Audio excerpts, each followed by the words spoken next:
Hello, everybody. Welcome to this month's edition of Evidence of Greatness, where we talk about the evidence that supports solution-focused brief therapy, and we kind of break apart an article. And this month's article is courtesy of Agochi. She wrote in and suggested that we take this article on. And so I just wanted to say thank you to Agochi for suggesting this article. This article is packed with stuff that we can talk about. So I tried to pull out some of the highlights, but there's way more in this article that you could get to if you need to. But this month's article is called Change Factors in Solution-Focused Brief Therapy, a review of the Salamanca Studies. And this article was written by Mark Beyebach. And Salamanca, just for those of you who don't know, is in Spain, which is where Mark lives. This article was originally published in 2014 in the Journal of Systemic Therapies, and you can see then the reference down there at the bottom. So buckle up. Like I mentioned, this article is packed. But I also wanted to say, if you have other suggestions for articles that you would like me to kind of wade through and pull apart a bit, send me suggestions. I will be happy to look at them like I did this one. So let's jump in and see what this is all about. This article is kind of a summary article, actually, of lots of studies that have taken place. And all of these studies were done in Salamanca. Most Mark Beyebach contributed to, which makes a lot of sense about why he's writing kind of the summary of all of this. But others he did not contribute to. A lot of these studies were done at a university in a mental health clinic. And in this study, he kind of includes multiple kinds of studies. He includes qualitative, in-depth research studies. He includes 2 outcome studies. And many of these are process and outcome studies where he looks at certain aspects of what happened during the process of the sessions and then links that process to the outcomes that were achieved as a result of that. So this process outcome studies are studies in a therapeutic process that relate then to specific outcomes. What happened? Did the clients get better? Did they not get better? And so then there's this really helpful table that's as part of the article. And you can see here that they included in that first column all of these different studies and who the authors were. You can see that most of these studies were done in the 90s or in the early 2000s. So over about 15 or about 15 years, 20 years. And then you can see the different foci of these studies, and you can see, and then you can also see the sample. So if you take all of these together, then the sample becomes quite large, but any one of these studies has a relatively small sample size. But there's lots and lots of information here. So one of the things that I want to just point out is there's just a ton of rich information. And predominantly what they're looking at here is what's happening in sessions, and does that attribute to positive therapeutic outcomes? So I then put together this table, and this table shows kind of some of the highlights of the outcome studies. So these 2 outcome studies, you can see Beyebach and his colleagues, and Cortez and their colleagues. So I put these 2 studies side by side. And in both of these studies, videos of final sessions were reviewed by independent observers, right?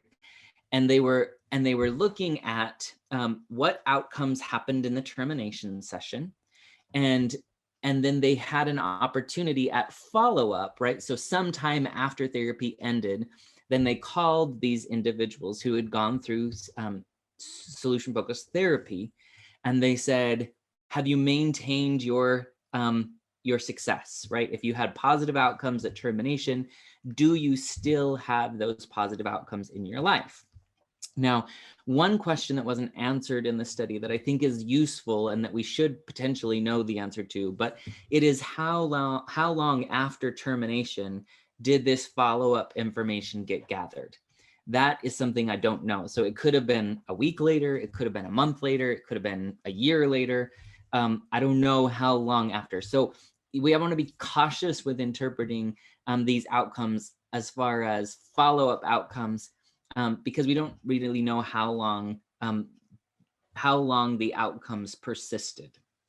So then again, then here on the right side, I made this table where the various aspects that they were looking for are listed in that first column. And then you can see all of the answers for the Beyebach study in the first column, and all of this data for the Cortez data in that last column.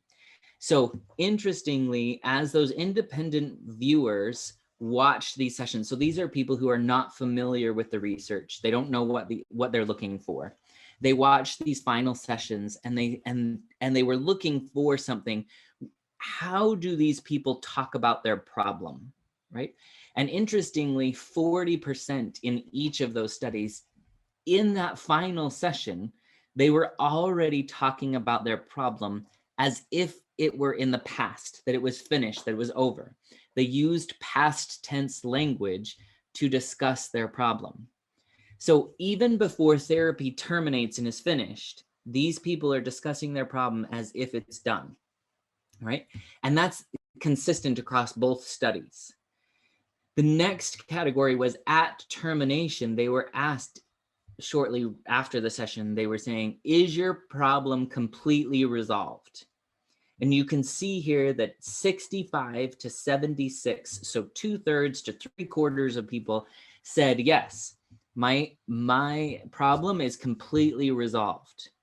Now, I want to be really clear about this. These are really significant findings because on average, these people had between 3 sessions and 7 sessions. So in between 3 and 7 sessions, 2/3 to 3/4 of people were saying, my problem's all the way gone, right? Also at termination, then they asked them, have your stated goals been achieved, right? So that's 2 different things. One is the problem that brought you here, is that taken care of? And the second one is, so those things that you said you wanted to achieve, did you achieve them? And you can see between 82 and 88% of people said, yeah, my goals, the things that I wanted to accomplish, they have been achieved. So this is 8 or 9 people out of 10 said this kind of therapy was helpful to me to achieve the things that I wanted to accomplish. Then at follow-up, and again, this follow-up period, I'm not sure how long after it took, but sometime later, then they called them up and they said, can we ask you some questions about your experience in therapy? And they said, the first question they asked was, have you maintained, if you had successful outcomes, have those outcomes sustained, right? In essence, did your problem not come back? And have you continued to achieve that goal that you stated? And you can see between 67 and 74% of people said, yes, the success that I achieved has maintained. So, which is interesting, right? It's flip-flopped a little bit. And you can see in the Beyebach study, more people said, I'm even better. And in the Cortez, it dropped a little, but overall, the percentage is the same. About 2/3 to 3/4 of people are saying the changes that we achieved have sustained. And I think this is a really, really important finding because oftentimes we want to know, does solution focus work, but does it create lasting change? And I think this is some preliminary data that says, yes, indeed, changes that occur from solution-focused sessions, they actually produce lasting change, that the changes that happen, they maintain.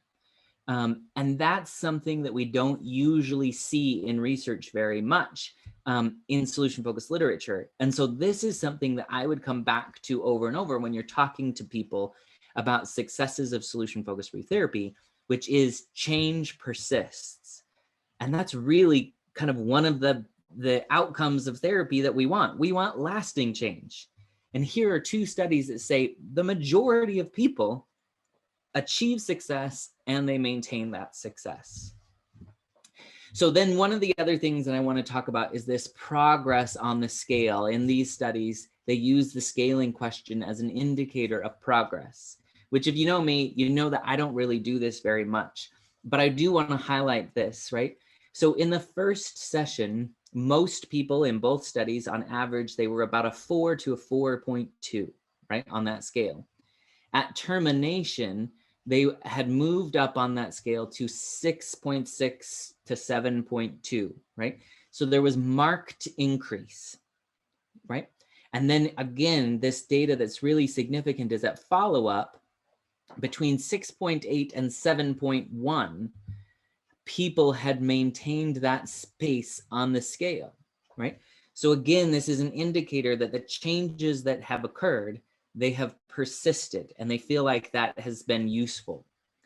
And then that final row there on the table, I went all the way across because it's relevant to both of these studies, which says 36% of people reported new problems. So at follow-up, they said, I'm actually having new problems that I didn't have when I terminated therapy. Whereas 56% of people said there's even been more improvement since termination. I've even gotten better, right? So I think this is one of the other indicators of lasting change, right? A third of people said, you know, I've had problems creep back up. But 50%, so that there's a huge portion too who say, I'm even getting better, right? So we know sometimes therapy is just about good enough, right? If we can have a kind of conversation that's good enough, we can trust our clients to continue to implement the things that they need to in order to manage and sustain these things on their own. And I think this is a good evidence of that. I do want to acknowledge that 36% of people, these things must be different problems than they came to therapy for, because again, 82% or 88% of these people were saying the problem that I originally came for was resolved.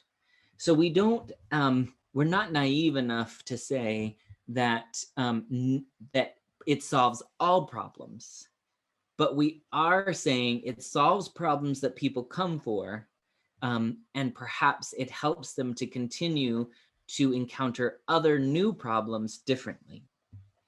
I want to just shift back a little bit now to this left side again, because I didn't finish those last two bullet points. That second to last major bullet point says that more sessions tended to correlate with more successful outcomes. So this is where they were really looking at people who dropped out of therapy for whatever reason. Sometimes people just stopped attending. Sometimes people just said, this isn't a good fit for me. I'm not going to come back, right? In those cases, those people who terminated earlier, on average 4.2 sessions, they tended to be the people who fit into that 1/3 or 1/4 of people who said, my problem isn't resolved, in fact, or I haven't sustained the change because it wasn't really helpful for me. Whereas people who went through 5.8 sessions on average, or a few more sessions, those were the people who said, actually, this is helpful for me and it's helped me to achieve the success I want, right? Now, I'm not quite sure how to make sense of this or what this means. So I think more research should be done in this area around dropouts. But we'll talk a little bit more about dropouts on the next slide as well. 5.8 sessions or more sessions tend to kind of solidify the change, right? So I'm not saying that we should keep our clients for a long time, but we should, and as we get into the later slides, one of the things that will become clear is we should be really careful about what's happening in those early sessions, because it seems that those early sessions set a trajectory about if this is going to be helpful or if this isn't going to be helpful. And for people who find that it isn't helpful early on, they drop out, right? So again, I'm also not saying that this is solely on the responsibility of the therapist. Clients may not be ready for change, or they may not, there's lots of reasons that people could not change. And that's what this final bullet basically is getting at, is that dropout happened for a variety of reasons. And so we want to be careful about how we interpret this data as far as dropouts go. All right, so that's the quantitative outcome study data that was included in this big summary. There's a ton of good data there, and there's some really meaningful results. So I hope that I did all of that justice. So now we're going to move on to process studies. And process studies basically are about what's happening in sessions. So one of the studies that I wanted to highlight specifically is this Beyebach 1993 study, which is all about dropouts, which I kind of alluded to before. One of the things that they did to kind of, they investigated these sessions where people dropped out, and they compared some studies where people dropped out to other studies where people did not drop out, or what they called successful studies or sessions, right? And they analyzed the difference between dropout sessions and non-dropout sessions. One of the things that they did to analyze this is they used this coding system called the Relational Communication Control Coding Scheme, or the RCCCS, right? And there's three kind of levels to this coding system. The first level, they looked at each time a therapist spoke and each time the client spoke. And they analyzed that on three different levels. They said, well, first, we're going to look at the grammatical form or the speech function. Basically, what that means is, what are they trying to accomplish with this speaking turn, right? Are they making an assertion? Are they asking a question? Are they talking over somebody else, right? So they're looking at what's the point of your speaking turn. And then they also are looking at the response mode of that same speaking turn. Is it supporting the ongoing dialogue? Is it not supporting the ongoing dialogue? Or is it changing the topic, right? So again, that's like, what's the function of this? What's the impact of your speaking turn? So they broke them all down. They coded each utterance in that way. The second layer, again, on each utterance, they rated, is this a one down statement, a one up statement, or a one across statement? And a one up statement tends to, in essence, kind of place, if we're considering this on a hierarchy, it's moving the speaker above the listener, right? So does the speaker say, in essence, through their communication, I'm more powerful, or I'm more important, or my opinion is more valid than you, right? That's a one up. One down says the opposite of that, of what you're saying, I'm going to defer to you. You must be right, right? And they're analyzing that me putting myself lower than you. And then the one across is a more neutral stance, where it doesn't move either of us up or down, right? So they analyzed each utterance in that way. And then the third way that they analyzed these utterances is they looked at transactional codes, right? And so what they were looking for is this combined those first two layers and kind of layered them on top of each other. And it said, so now is this speaking turn a competitive symmetry? So if one person moved themselves up, does the next person also then try to move themselves up, right? So you can kind of think about this as an escalation of competition. I'm above you. No, I'm above you. I'm above you, right?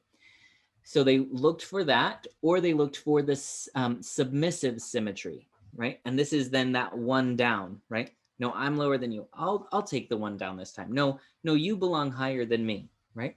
So there's that submissive symmetry, or there's complementarity, right? And this is where we go back and forth. Sometimes you're up, sometimes I'm up, sometimes you're down, sometimes I'm down. And then there's these transitional transacts. And this is where it just is kind of that one across, right? We just kind of continually hold this neutral space, right? So they analyzed these speaking turns in a lot of different ways. In the dropout sessions, they discovered some important things. First, they discovered that clients made more one-up moves toward their therapist, and they also talked over their therapist more, right? So the client is kind of escalating throughout the session, which then leads to the second point, which is there's more competitive symmetry, right? So the therapist then rises to meet these occasions, and this competitive symmetry, or the one-upmanship, begins to develop. There's also what they call then more conflict triads, which basically is once the therapist met it, the client then tried to outdo again, right? To go even higher, right? Typically what they discovered is it didn't matter typically this started, I guess is the way I'll say it, with the client. The client started talking over, the client started moving in a one-up way, and then the therapist moved to meet this, right? So one of the things that they really kind of drew out from this is watching those initial interactions, staying neutral or taking a one-down position in these moments might be very helpful, right? And then you think about solution-focused sessions, this is consistent with the client being the expert of the content, but the therapist being the expert of the process. And so I, as a therapist, need to understand when to push a bit and when to pull back a bit. And if the client is talking over me or the client is taking one up position, that might be an indication to me to kind of pull back a bit, right? And then they correlated these with this study from 1995, where they found conflictive relationships meant that compliance to homework tasks decreased, right? Which makes sense. If I didn't feel good about what happened in the session, why would I go home and do the homework you assigned to me, right? Which then you can see kind of becomes this downward spiral until the client drops out of session, right?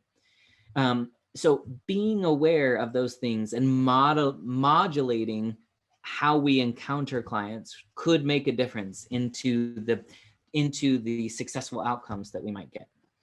In sessions where they called continuation sessions, so people who didn't drop out, one of the things that they emphasized is that there was more one-across interactions, right? And one of the things that they mentioned here is that this might indicate things like low-key remarks or small talk being important.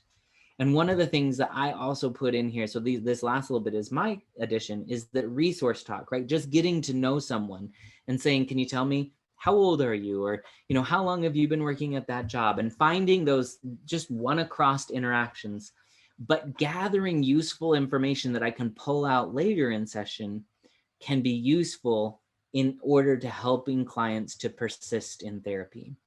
So when you feel like things are getting tense, it might be really important to just take a step back for a second and engage in some one-across interactions. The next thing I found was really, really interesting. And I think this really validates something that we say a lot.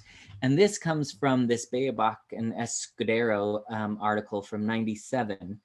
And what they are looking for is they're looking for a Markovian chain, right? And basically what that says is there's first order dependency, second order dependency, third order dependency, or so on and so on. So you're probably saying at this point, what does that even mean, right? First order dependency says each speaking turn is statistically related to the speaking turn that came just before it, right? And you have heard Elliot and you have heard me say, this is built one utterance at a time. You need to listen so carefully to each utterance that your next question is built off of what they just barely said. In essence, that's first order dependency. We're saying you need to be first order dependent, right? And later on, if you go back 2 speaking turns and pull your question from there, that's called second order dependency. And if I go back 3 speaking turns, that's third order dependency, right? So in essence, my question is dependent on which utterance that you used. And interestingly, they found statistically that solution-focused sessions were first order dependent. They only went back 1 utterance, which I think is it kind of provides evidence for exactly what we tell you to do. And then they include this on page 67, and I took the quote directly, and it says, this could mean that the development of a viable therapeutic relationship may be more related to how well the therapist's response fits with what the client just said than with some larger communication pattern, right? And I think this is hugely important because one of the things that we often talk about is a therapeutic alliance. And one of the things that we say over and over and over is that the alliance is developed and maintained by language. And this is showing us why. Because when we use the speaking turn just previously, the client feels heard, the client feels understood, the client feels valued. And that's what creates a good therapeutic alliance from a solution-focused perspective. So one of the encouragements, I guess, for us is to become first order dependent, to listen to what the client just said and develop our question based on that. So again, I think this is hugely important, really, really good research. Then they kind of go into, so there are certain therapeutic interventions, they would say, and they kind of break down these. Is there evidence to support these various interventions? So the first one is this therapeutic alliance. This they drew on the study by Garcia. And it says, this study was done with clients who are managing eating disorders. They did qualitative interviews. And interestingly, they did these qualitative interviews 1 year to 3 years post-treatment. So way after the fact. And one of the things, and this kind of supports what we were just barely talking about, one of the things that these people mentioned is they felt listened to, they felt like the therapist perceived them in a non-judgmental way, right? And I think that first order dependency must contribute to this. They also reported feeling good about receiving credit for their contribution. And I think that when people have an opportunity to talk about what they did in order to make change, they feel good about that and they feel validated by that. So again, you can hear in this that therapeutic alliance is really closely connected with the language that's used throughout sessions, right? The second intervention that they kind of looked at is goals. And as you know, Elliot and I and the brief guys, we've kind of moved away from goals, but this was done at a time when that 1.0 was kind of the dominant feature of solution-focused brief therapy. You can see it was done, the two studies that they used to talk about this were done in 91 and 94. So these are the oldest studies that were included in this summary. But in goals, they said that clients who identify at least one clear specific goal in the first session, that's associated with better outcomes at termination. And I'm going to translate that into the language of solution focus that we are more familiar with, or that we're using now, which is basically, if you get a really good, clear best hopes, that's going to be an indicator of good outcomes at termination, because now we know what it is that we're working toward, right? And in the second study by Rodriguez, it says it also confirmed those studies, but it also added that they were twice as successful at termination as cases that didn't have a clear goal by the end of the first session. So whether or not we get a good best hopes could make or break our solution focused work. So one of the things that I would advocate for is, if you don't do anything else in the first session, make sure to stay first order dependent and get a very, very clear best hopes, right? One of the things that they also mentioned is that clients, they used another measure to measure internal or external locus of control. People with higher internal locus of control tended to have more clear goals.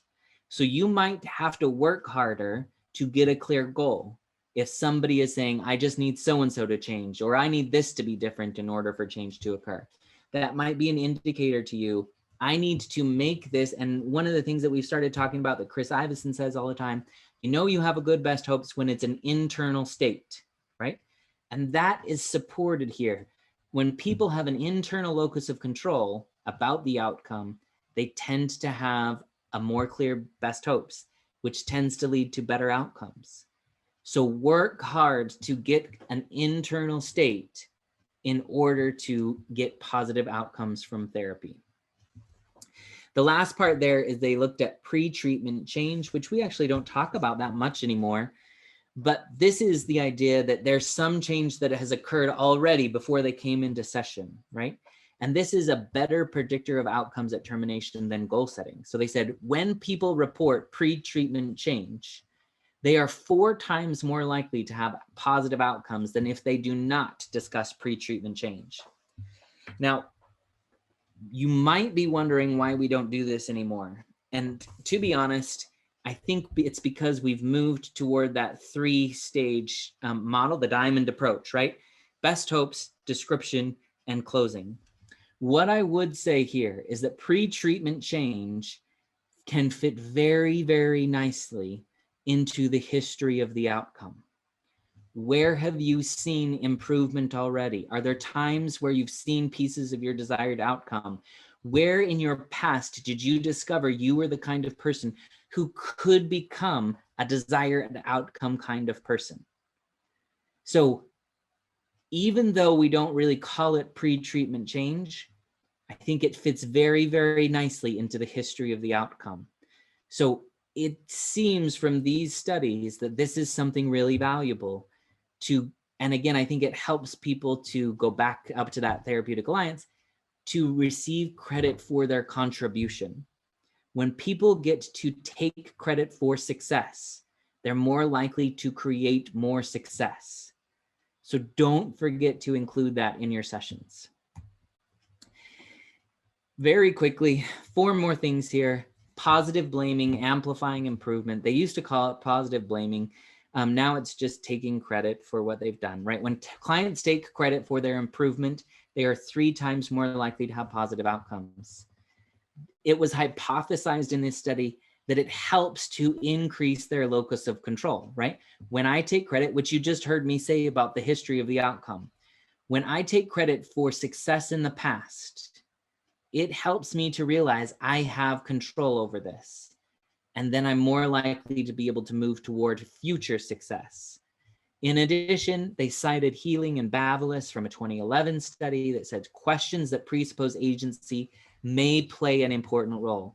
So when we ask questions, say, what did you do? Or how did you contribute to this? It helps people to take accountability for their contribution to success.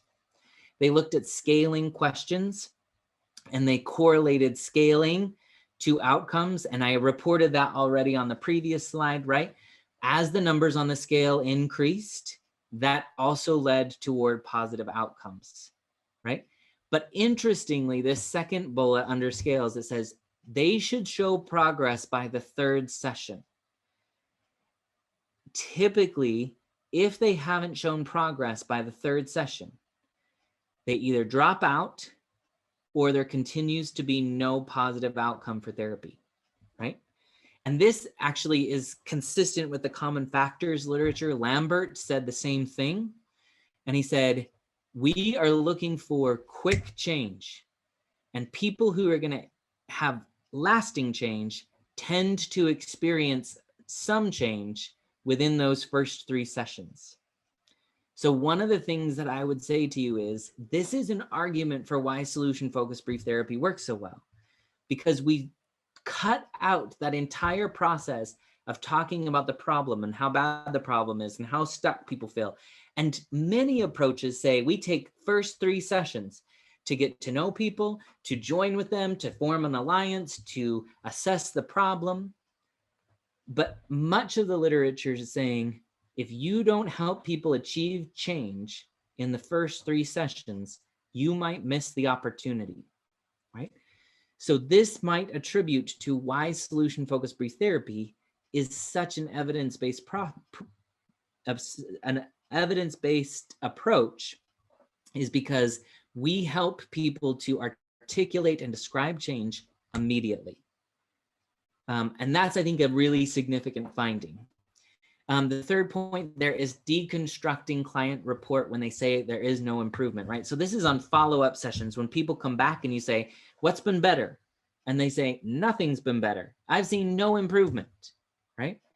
One of the things that they talked about is that when people took time to deconstruct that no improvement, what they discovered is that oftentimes no improvement turns into some reports of improvement, but I was just overlooking it.